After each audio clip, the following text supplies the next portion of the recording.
Hey guys, Shadney back with another process video, and today's video we are still working with the Scrapbooking for Beginners scrapbook kit that I built over a month ago, but it is also Monday, so you get a free sketch and free printables today. And just like I mentioned last week, I might not have mentioned it in the video, but I think I left it in the comments that starting this week I'll have both the regular printables that I usually include as well as printables with a black border line around each item for those people that have trouble seeing them and fussy cutting. I had a special request for that, so I'm happy to do that, and those will be included each week from now on. This is a weird layout for me because I don't normally scrap 2-photo layouts. I mean, y'all know that. You've seen all my single page layout videos. But I also had a request for a double page layout, so I thought this would be a good one to use up a bunch of scraps. And it, like when you get down to the end and have a bunch of little pieces, this is great for that. So it is, don't get too used to it because I'm not going to do a lot of 2-page layouts, but every once in a while I'll throw one in for you. So this one, I have 5 photos. Sorry, and they are a morning that we went and had special donuts together as a family. There's a place about 20 minutes from us down in Norman that is Hertz Donuts, and they have these really fun donuts. And so we, every once in a while, we'll go and we'll get a dozen so we can try all the different ones and then take them home and eat them the rest of the weekend. So super fun little family date that doesn't usually cost a lot of money, so it's nice. And so the first thing I did was that 6 by 8 inch paper that with the gold stripes. I cut it into 2-inch wide strips so that I could span it across the layout.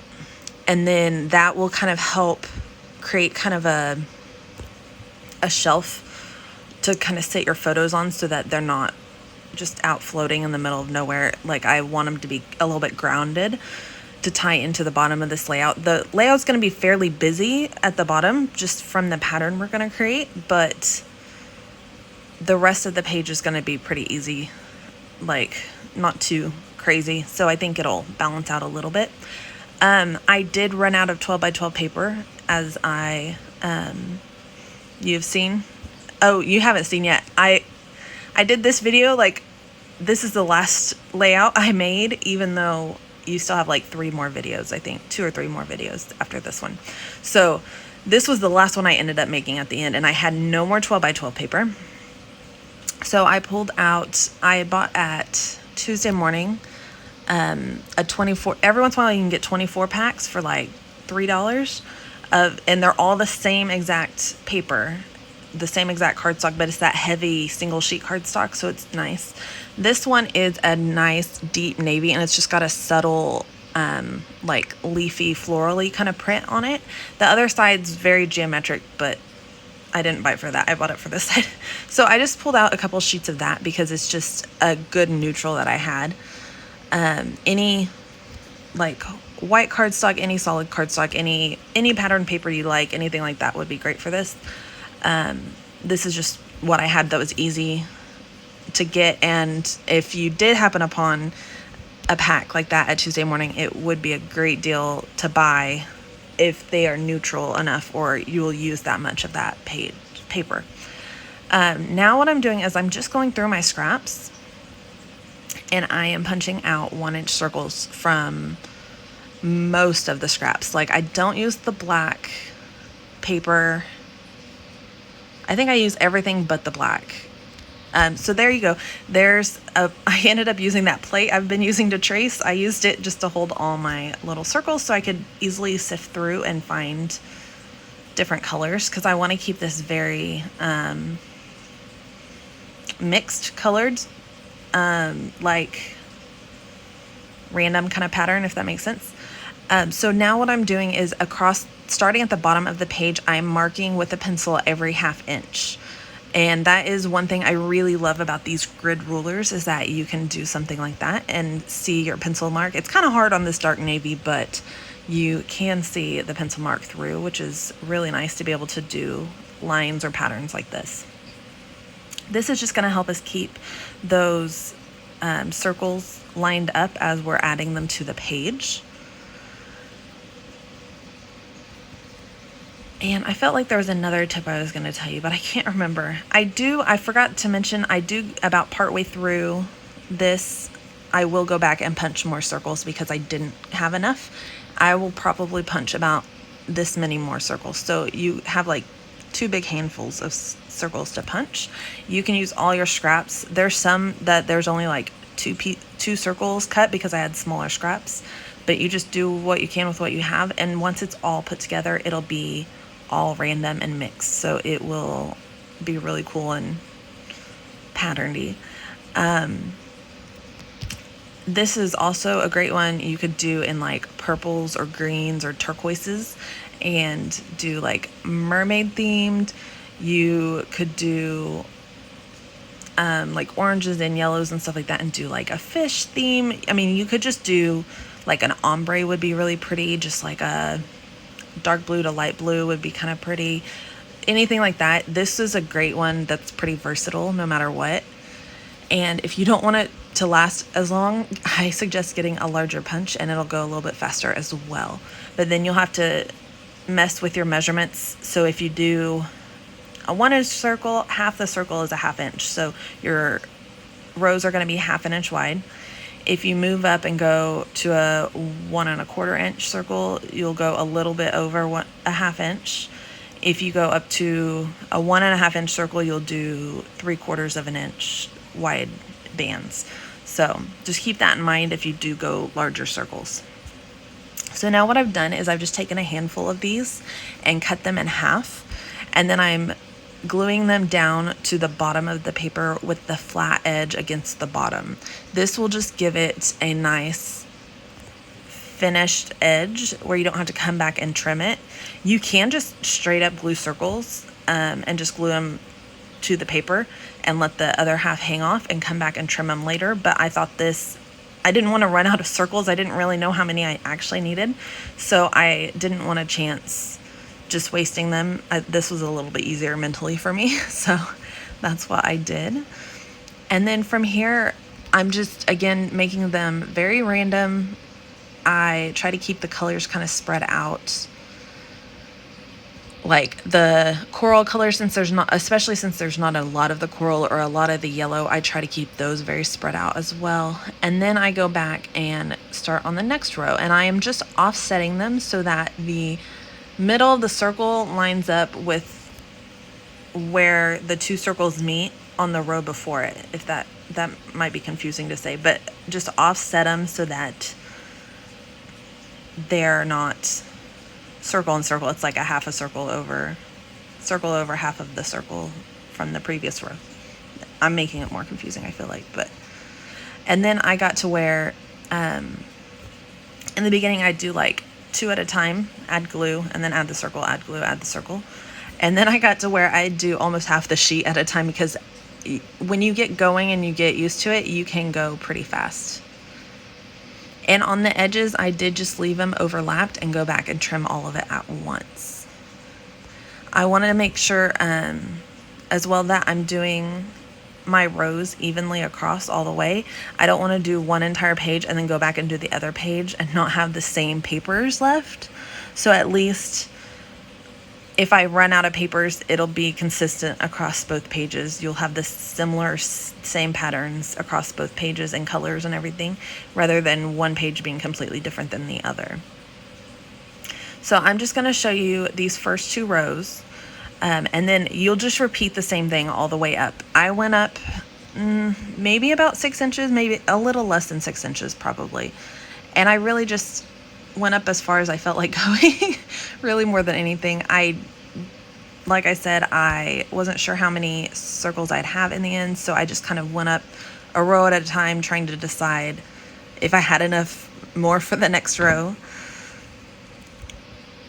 And then, like I said, I'm just overhanging them at the end, and we'll trim them up all at once.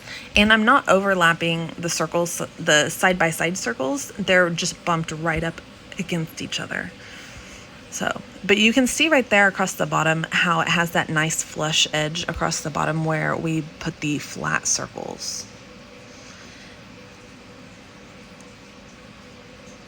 Okay, and now we are going to fast forward. And here we are. So I have what, 1, 2, 3, 4, 5, 6, 7 rows worth of circles, if you include that very, very bottom row. And then I did the same thing at the top row. I cut the circles in half and then am gluing them so that they're flat across the top edge. And this isn't completely necessary, but again, I was afraid I'd run out of circles, and I still do need to fill in a little bit more on the sides, and I'll show you that in just a second. But right now I'm just trying to go across the top just to kind of finish that edge and not waste my circles. And then once I will at least partially adhere down those gold striped papers before I do the side pieces that I'll show you how to finish. And I'm not really big on 2-page layouts, but that's not because I don't like them. I love the look of 2-page layouts. I like showing off 1 or 2 single photos. And I feel like 2 pages to me is kind of overwhelming. It's just so big. But again, I'm going to try to ease in and do a few every once in a while. So we can get cover inspiration for everybody rather than just the people doing the single page layouts, especially when you have multiple kids. Thankfully I don't, so I don't have to worry about that many pictures. They're all of the same kid, and I don't have to scrap layouts for multiple kids. I just scrap whatever I want because it's just the one kid. So I don't usually have that many photos, or if I do, I like to do individual layouts of them. I know I'm going to end up with so many, but you just do what makes you happy, and this is what makes me happy. So what I'm doing here, sorry, I got off on a tangent, and then you're missing parts. For this striped background, what I did is I cut down some fun foam to fit behind the strip of paper. Sorry, I blanked. I was watching what I was doing on the video rather than talking. And then I'm just lining it up so it ever so slightly hangs over the edge of the circles. But I'm just adhering down part of it so that I'll know where that piece is gonna go, but the ends are not adhered down yet. I'm just doing it this much, and then I will go in and add I'm trying to decide where these border strips will go, like how far down they need to go, to decide how much further up I need to go with the circles on the sides.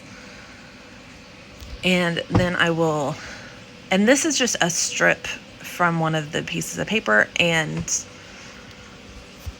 I think once I trim it down, it's a little under 3/4 of an inch wide.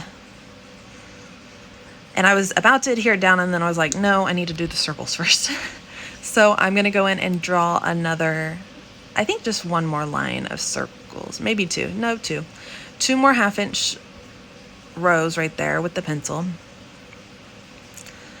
And then just like I did before, I'll go in and start doing circles, adding circles in here. And then I realized the half circles that I have on there, I end up covering those up just because the circles weren't overlapping correctly, and you'd see gaps of that navy blue. So I did go ahead and cover those up, which is not a big deal. And I tried to use coordinating patterns, but I didn't have any more of that pink gingham, so I just did another piece. And then that one can just overlap underneath that piece of gold patterned paper. And then once those are adhered down, I'm going to add that wood grain strip, and it will overlap the circles, and the top of the wood grain strip that I glue down will meet up just about where that pencil line is, that top pencil line. So on this side, I'm going to go ahead and adhere this last piece of the gold striped paper so that I know how far over on the left side to go.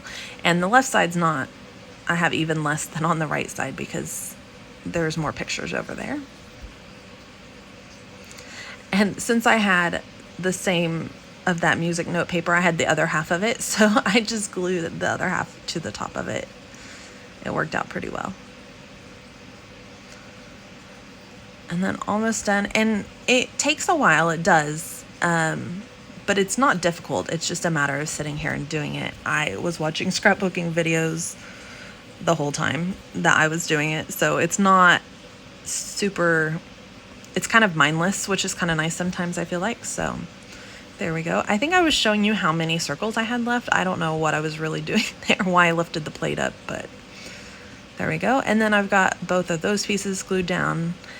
And then I'm just going to go in and finish adding the fun foam behind those strips of gold paper. Again, just cutting the width, and then I'm going to stick it under there and try to decide how long to make the piece. And I'm going to adhere it to the background before I actually glue the paper down. Pull that backing off and glue the paper down. And something to keep in mind too is because I popped this strip of paper up, I will have to pop my photos up. Even if I don't do it another layer, I will have to make them even with this layer, so they will be popped up as well. So those are all adhered down, and I was putting my fun foam away, and then I was like, oh yeah, we need to do the photos. So that was dumb. I didn't need to put that away. So I'm lining up the photos to make sure where I want them. I want them kind of wonky. I don't want them just perfectly lined up, but kind of bumped up and down across. And now I'm just holding the fun foam because it will not go over the stripe piece, just over the photo. I mean, the top of the photo.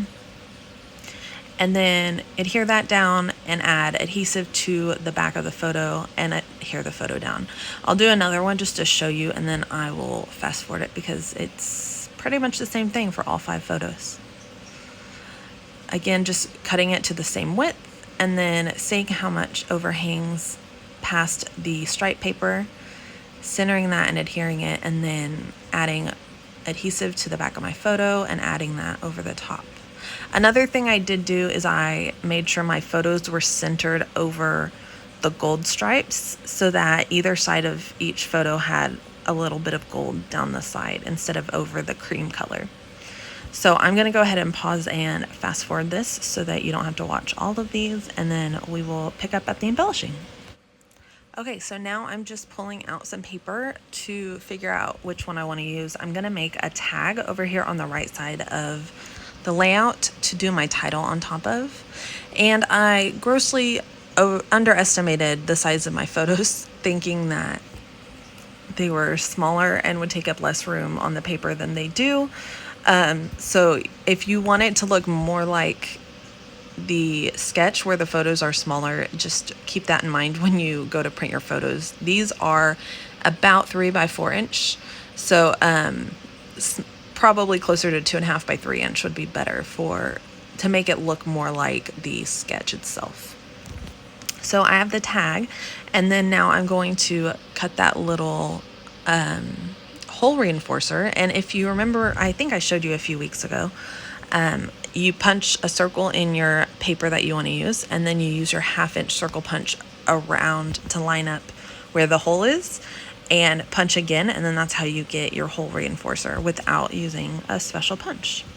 So now I've got that adhered down. I punched the hole out of the tag and lined that hole reinforcer up with it and glued that down.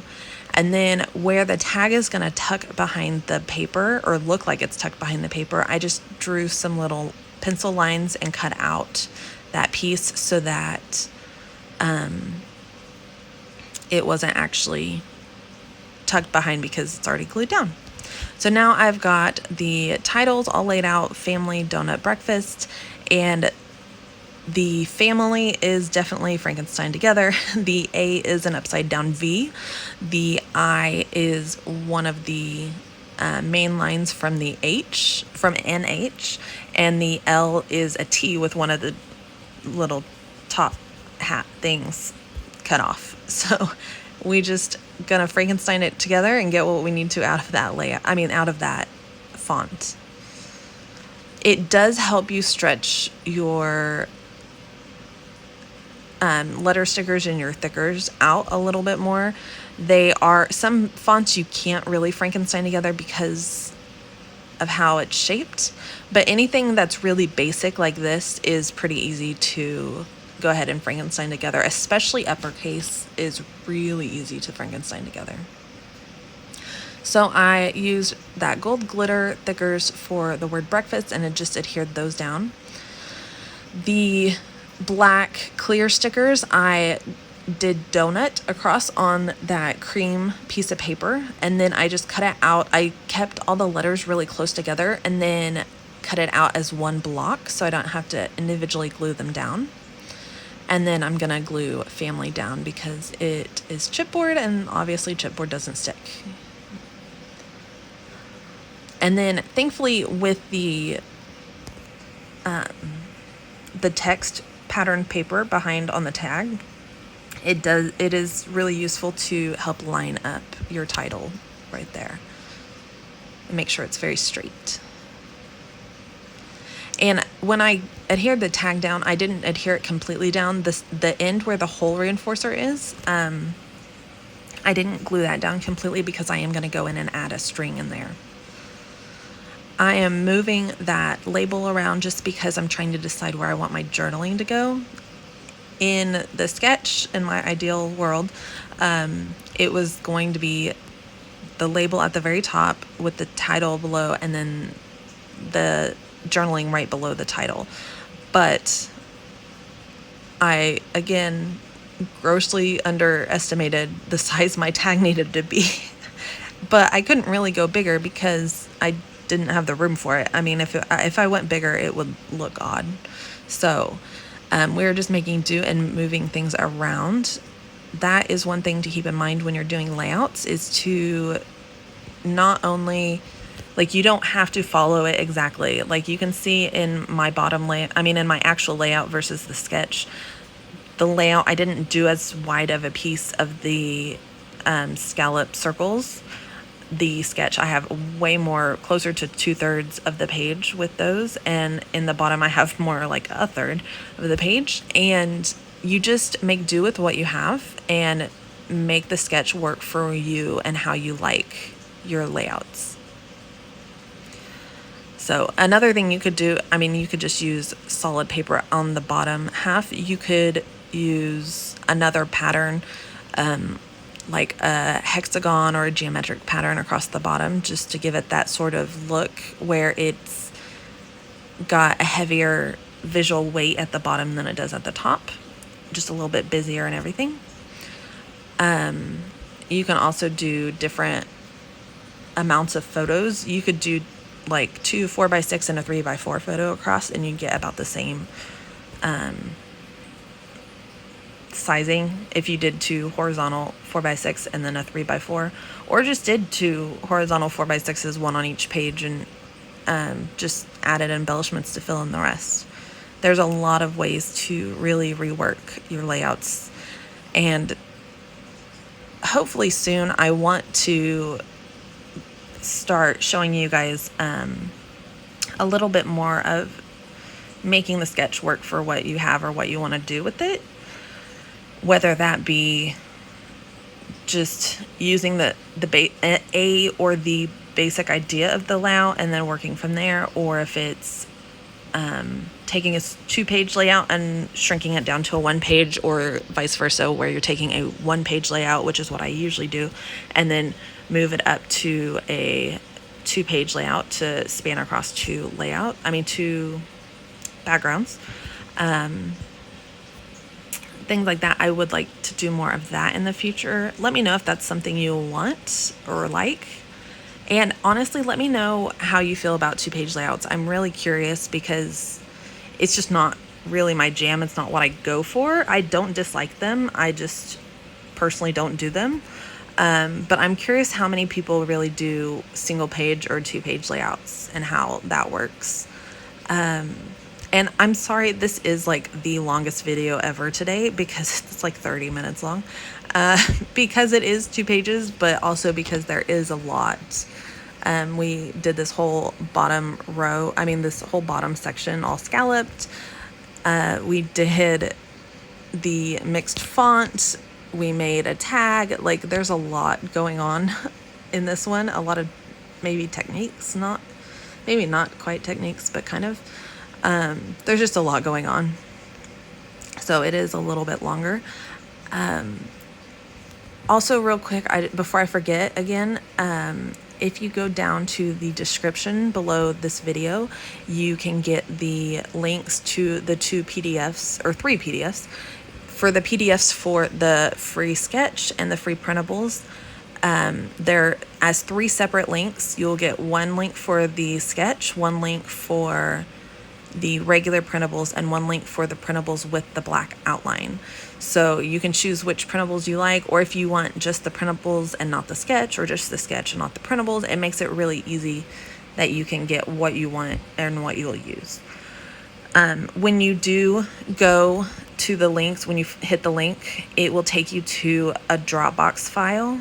That's the easiest way for me to upload it, since I don't have my own website right now, or I don't have my own website running right now is more like it. I'm not there mentally yet. So the easiest way for me to do it is I upload it into my Dropbox, and then I will add the link to the Dropbox file down below. So it makes it really easy to go get the PDF, download it, and you can either download it and print from your downloaded copy, or you can just click it and print from the link and not have to download it if you don't want to download it. Just remember, either way, when you go to print it as a 4x6. If you print it as an 8.5 by 11, it will not be sized correctly.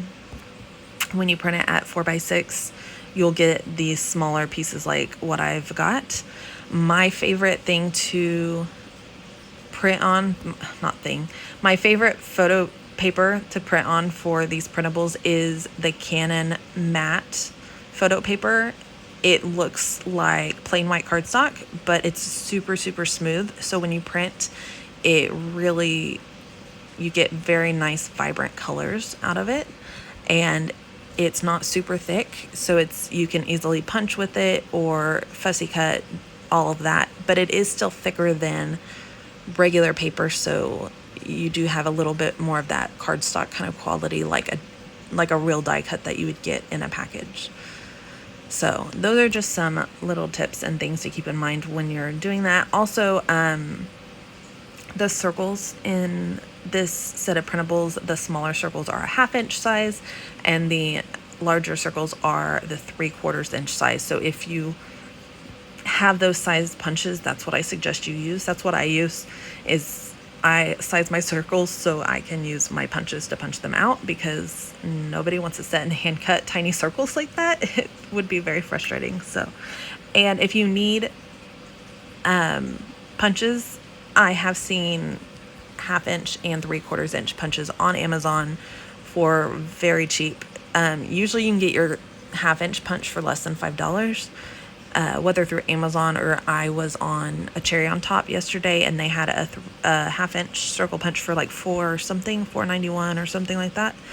And then your 3/4 might be a little bit more, but still would probably be around $10 or less. So they're not very much, and I feel like those are tools that are a pretty big investment that can help you in the long run. You can get more out of them.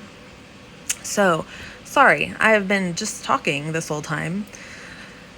On the actual layout, what I've done is I've gone through and I've sprinkled the printable pieces across each of the little clustered areas. I tried to keep all of the colors very spread out. So each cluster has like one of each color in each one. Like the left has the light blue label, a dark blue circle, the maroon colored circle, a light pink circle, and then so it's like one of each of those colors in each section. I also went in and added the last of those little tiny white buttons across there. The button that I glued to the top right and then, or at the left, and then switched with the one on the top right, is because it had like a chip out of it, and I could hide that chip behind the little heart, kind of, so it wouldn't draw as much attention. And then I'm going in and using the gold glitter stars that come in that thicker set and just sprinkling those about in each cluster, as well as the little pink hearts, little dark pink dots from that Dollar Tree package of puffy dots. I am going to go in and just write a little bit more in each of these labels, just a little bit more about each photo, just what they actually are or whatever.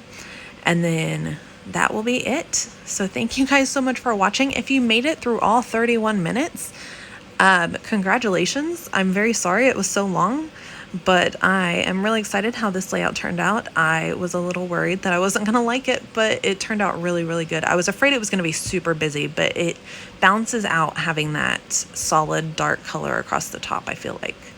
So thank you guys. I hope you have a wonderful day and happy scrapping. Bye guys.